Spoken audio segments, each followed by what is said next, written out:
ఒక్కసారే కదండి. ఎప్పుడో ఒకసారా? మళ్ళీ ఎప్పుడు డైలాగ్?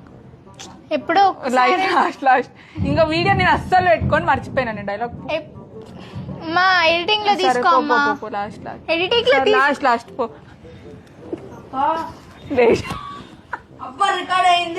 ఇక్కడ అవును మరి అదేం చేస్తుంది? డైలాగ్ చెప్పడం రాదా? మనం ఏంది అక్కడ నుండి మాట్లాడియో నీ అమ్మ పో అవతలకి. అవును నీ డైలాగ్ అవ్వలేదా?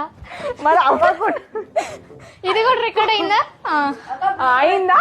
ఇదంతా నీ స్టోరీ. ఓకే స్టార్ట్ నీ మళ్ళీ సార్కే అవుతుంది. ఆగు మళ్ళా కానీ నా వచ్చే పైసలు మొత్తం నీ చీరలకే అయిపోతుంది. అది ఎట్లా అది నేను స్టోరీ పెట్టి నీ ఇజ్జత్ తీయకపోతే నా పేరు మార్చుకుంటా. సరే చెప్పలా మళ్ళా ఎప్పుడో ఒక్కసారి కట్టి పెట్టేవే కదా. వడ్డో ఆఫ్ చేయి.